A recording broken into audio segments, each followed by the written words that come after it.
Good morning students. आज मैं आप लोगों को HTML के बारे में बताऊंगा, उसके इमेज टैग के बारे में।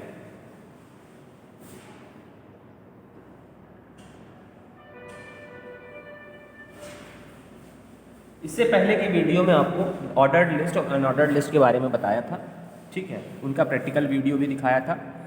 अब आप लोगों को ये जो आपका नेक्स्ट टॉपिक है वो है आपका इमेज टैग। इमेज टैग में कैसे इमेज टैग का हम कैसे यूज़ करते हैं, क्यों यूज़ करते हैं, क्या वजह होती है, क्या सिंटैक्स होते हैं, वो सारी चीज़ें इस वीडियो में बताई जाएंगी। और प्रैक्टिकल वीडियो के थ्रू आप लोगों को बाकी जो इसमें और भी आगे की चीज़ें हैं वो बताई जाएंगी, ठीक है। तो ये आपका जो HTML वाला होता है, पहले आप लोगों ने जो जो चीज़ें पढ़ी हैं इसमें, उसी में से थोड़ा सा और एक्सटेंडेड पार्ट में है कि HTML में ऑर्डर लिस्ट अनऑर्डर लिस्ट आपने देखा ही था किस तरह से हुआ था। तो जो भी नहीं देखिए फिर से एक बार देख सकते हैं, वीडियोस में सारे वीडियोस बने हुए हैं तो उनमें आप देख सकते हैं। इमेज टैग का यूज़ जो होता है, IMG टैग इसे कहते हैं, सॉरी, ये एक सिंगुलर टैग होता है, इसका क्लोजिंग टैग नहीं होता, सिर्फ ओपनिंग टैग होता है।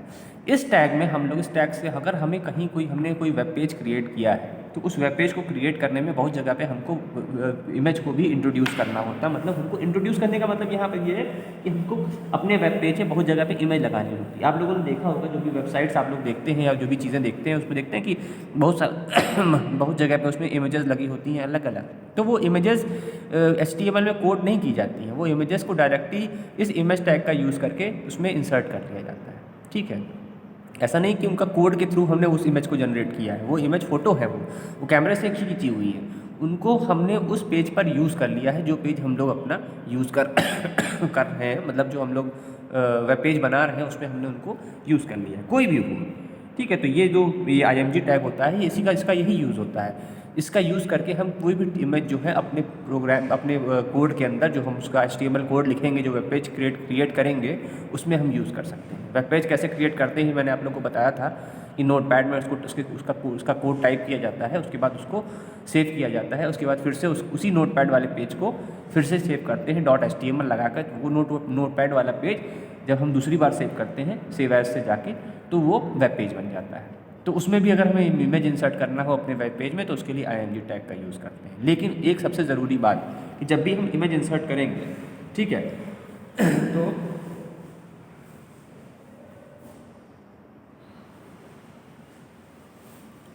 उसके लिए वो इमेज जो है हमारे कंप्यूटर में कहीं ना कहीं पर होनी चाहिए।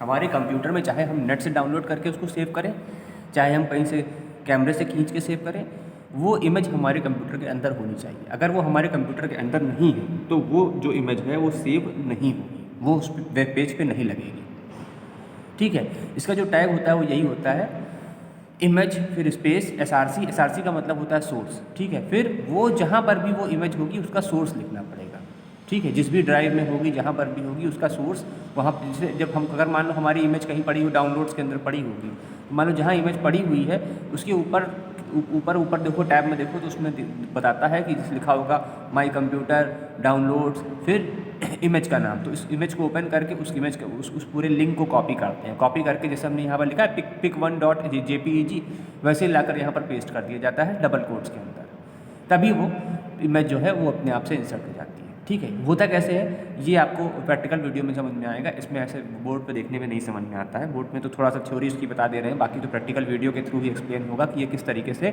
समझ में आता है। ऐसे डायरेक्टली आपसे नहीं समझ सकते। अगर मैंने सिर्फ लिख दिया तो लिख कर आप नहीं जान पाओगे कभी भी कि किस तरीके से बनाते हैं।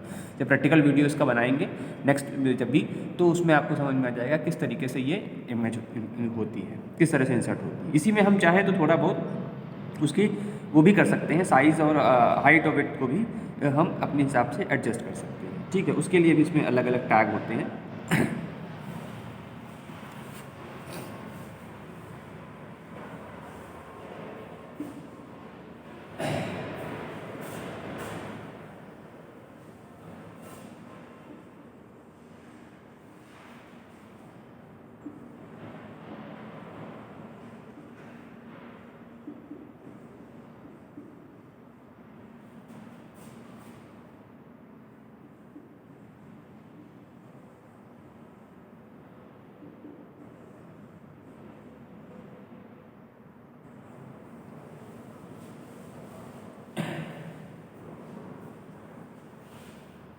मैंने आप लोगों को पहले ही बताया था कि जब भी हम किसी चीज़ पे प्रॉपर्टी अप्लाई करते हैं तो उसके ओपनिंग टैग में ही अप्लाई करते हैं, ठीक है। तो ये देखो ओपनिंग टैग में ही हमने हाइट और विड्थ के लिए यहाँ पर एक कोड लिखा हुआ है, कोड नहीं है मतलब ये तो बस उसकी हाइट और विड्थ सेट करने के लिए, तो उसको पेज की वो उसकी फ़ोटो की हाइट विड्थ अपने हिसाब से सेट हो जाएगा। अगर हमको पैराग्राफ के ऊपर इसको रखना है तो पैराग्राफ वाला जो लाइन होगी, जो पैराग्राफ वाला टैग होगा वो उसके नीचे लग जाएगा। अगर हमको अपने पैराग्राफ के नीचे लिखना है तो वो इसके ऊपर रहेगा, मतलब वो जैसे भी हमें रखना है उसके हिसाब से ये एडजस्ट हो जाएगा। इसमें शिफ्टिंग के लिए भी बहुत उसमें टेक्निक दी हुई है, अभी आपके क्लास में नहीं बताई जाएंगी, जब आप लोग 10th-11th में जाओगे तब आपको बताई जाएंगी ज़्यादा डिटेल में। अभी थोड़ा आपके क्लास के लेवल के हिसाब से ये नहीं होता है उतना ज़्यादा। तो इसमें करना कुछ नहीं है, बस आपको जो भी आपकी पिक, जो भी मतलब फ़ोटो हमें लगानी है, सबसे मेन चीज़ यही होती है कि जो भी हमें फ़ोटो इसमें लगानी होती है वो फ़ोटो हमारे कंप्यूटर में कहीं ना कहीं पे होनी चाहिए। अगर वो नहीं है तो हम उस अपने वेब पेज में उसको अप्लाई नहीं कर पाएंगे। बाकी यूज़ करने के लिए IMG टैग ही होता है, ये भी एक सिमिलर टैग है, तो इसी टैग का यूज़ करके हम उसको जैसे भी चाहें इंसर्ट कर सकते हैं। उसको शिफ्ट करने के लिए इसकी हाइट विड्थ और बहुत सारी चीज़ें होती हैं जिनके थ्रू हम इसको शिफ्टिंग करके थोड़ा सा उसमें चेंजेस ला सकते हैं, ठीक है। तो जिससे भी हम उसको करना चाहें उसको शिफ्ट कर सकते हैं। उसी तरीके से इसमें एक चीज़ और होती है, ऑडियो और वीडियो। अगर हम चाहें तो अपने वेब पेज में ऑडियो और वीडियो भी इंसर्ट कर सकते हैं। ये आगे अभी तो मैं वर्बली से बता रहा हूँ, लेकिन आगे जब प्रैक्टिकल वीडियो होगा तो उसमें मैं आपको दिखाऊंगा कि किस तरीके से हम इसको ऑडियो और वीडियो भी इंसर्ट करना चाहें तो इंसर्ट कर सकते हैं। तो उसके लिए भी अलग वो मतलब वही है कि मतलब कहानी वही है कि उसके लिए भी हम एक ऑडियो टैग होता है। ऑडियो टैग जैसे इमेज टैग होता है वैसे ऑडियो टैग होता है।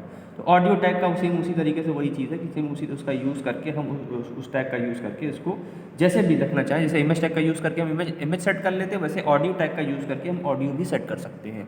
वीडियो टैग होता है अगर हमको अपने वेब पेज में कोई वीडियो लगाना है, बहुत सारे वेब पेज होते हैं वीडियो लगे होते हैं, तो हम उसको जो वीडियो टैग होते हैं, और ये दोनों भी हमारे इमेज टैग की तरह ही सिंगुलर होते हैं, इनमें भी पेयर्ड नहीं होते हैं, ये भी हमारे सिंगुलर होते हैं और उसमें हम जो भी इसमें चीज़ें करना चाहें वो हम कर सकते हैं, ठीक है। कहने का मतलब है हम इसमें अपने वेब पेज में हम लिस्ट के फॉर्म में भी चीज़ें क्रिएट कर सकते हैं, ऑडियो भी लगाना चाहें ऑडियो भी लगा सकते हैं, वीडियो लगाना चाहें वीडियो, जो भी चीज़ें आप वेब पेज में देखते हैं वो सारी चीज़ें यहाँ पर भी पॉसिबल हैं उसी तरीके से। थोड़े बहुत का फ़र्क होता है कि बहुत बार होता क्या है ना कि जैसे कोई इमेज के फॉर्मेट होते हैं जो नहीं सपोर्ट करता है। जब मैं आप लोगों को प्रैक्टिकल करके दिखाऊंगा तो भी बहुत बार ऐसा होगा कि वो फ़ोटो शायद आपको ना दिखे। कारण क्या होता है कि वो इमेज फॉर्मेट की वजह से होता है, ऐसा नहीं कि वो मैंने तरीका गलत है, तरीका नहीं गलत होता है। जो लोग प्रोफेशनल होते हैं उनको ज़्यादा पता होता है कैसे इमेज फॉर्मेट सेट करना है, हम लोग को उतना नहीं पता होता है, क्योंकि यहाँ बस आप लोगों को बताना है कि किस तरीके से होता है। बाकी कोई ऐसा आप लोग वेब पेज थोड़ी ना क्रिएट करेंगे, लेकिन थोड़ी सी एक ओवरव्यू देना है कि किस तरीके से उस वेब पेज का यूज़ किया है, मतलब आपको ये टैग्स यूज़ करने हैं, इमेज हुआ, वीडियो हुआ, ऑडियो हुआ, ये सारे टैग यूज़ करने हैं। तो कई बार ऐसा हो सकता है प्रैक्टिकल वीडियो में आपको इमेज एग्जैक्टली ना दिखाई दे, क्योंकि वो इमेज फॉर्मेट की वजह से होती है। सारे फॉर्मेट को ये सपोर्ट नहीं करता बहुत बार। फाइल के भी इमेजेस के भी अपने फॉर्मेट, जैसे यहाँ पर लिखा हुआ है pic1.jpeg, तो ये JPEG फॉर्मेट है। इसी तरह से PNG फॉर्मेट होता है, और भी कई सारे फॉर्मेट होते हैं। तो हर ब्राउज़र में हर फॉर्मेट नहीं होता है, मतलब हर ब्राउज़र में नहीं। अगर हमने मान लो गूगल क्रोम में या मोजिला फायरफॉक्स में किसी में ओपन करेंगे जो हमने वेब पेज बनाया होगा, तो हो सकता है शायद एक समय, ऐसा मैं वो नहीं कह रहा हूँ कि ऐसा होगा ही, लेकिन शायद एक समय हो सकता है वो इमेज आपको नहीं दिखाई दे। लेकिन उसका ये मतलब नहीं है कि जो आपका आउटपुट आ रहा है, जो चीज़ आपको डिस्प्ले हो रही है वो गलत है। वो गलत कहीं से भी नहीं, किसी भी एंगल से वो गलत नहीं है। हाँ, बस ये हो जाता है कई बार कि वो ब्राउज़र उस पिक्चर के फॉर्मेट को जो भी है उसको सपोर्ट नहीं करता, तो इस वजह से वो चीज़ हमें दिखाई नहीं देती, लेकिन वो गलत कहीं से नहीं होता है, ठीक है।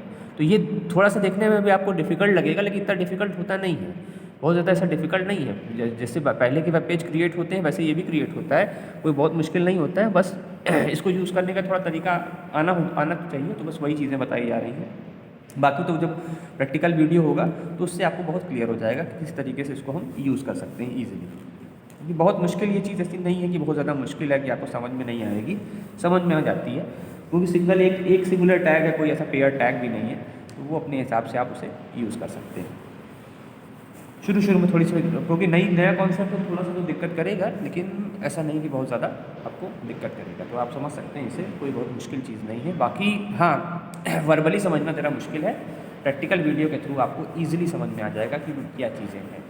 तो इसके बाद जब भी वीडियो आएगा तो वो आपका प्रैक्टिकल वीडियो होगा, तो उस वीडियो से आपको काफ़ी चीज़ें क्लियर हो जाएंगी कि क्या यहाँ पर क्या समझाया जा रहा है, क्यों क्यों समझाया जा रहा है, किस वजह से समझाया जा रहा है, किस तरीके से हम इस टैग का यूज़ कर सकते हैं। और जब ये पूरा ये वाला जितना भी आप लोगों को बताना है, ये पूरा पोर्शन खत्म हो जाएगा, तब मैं आप लोगों को थोड़ा CSS के बारे में बताऊंगा, जो कि आपके कोर्स का ही पार्ट है, लेकिन अभी शुरू में बताने में आपको कन्फ्यूज़न होगी, इसलिए शुरू में इनको नहीं बताया गया है, उसको लास्ट में बताया जाएगा, जिससे आप बाद में इसको, क्योंकि पहले ये चीज़ें आपको क्लियर हो जाए तभी आप CSS वाली चीज़ों को समझ सकते हैं, क्योंकि थोड़ी सी वो इससे भी कहीं डिफ़िकल्टी होती है, ईजी वे में नहीं आती है। तो नॉर्मली जो हमारी वेबसाइट बनती, नॉर्मल वेबसाइट, उनमें हम HTML का यूज़ करके और CSS का यूज़ करके ही सारी चीज़ें क्रिएट कर लेते हैं। बाकी जो बहुत हाई फाई वेबसाइट होती है उनमें और भी बहुत सारी चीज़ें और भी बहुत सारी स्क्रिप्टिंग लैंग्वेज और चीज़ें क्रिएट की जाती हैं। ठीक है, एक नॉर्मल वेबसाइट जैसे विकिपीडिया जैसी वेबसाइट है, उनमें तो पूरा प्योर HTML का ही यूज़ करके सब कुछ बनाया गया है।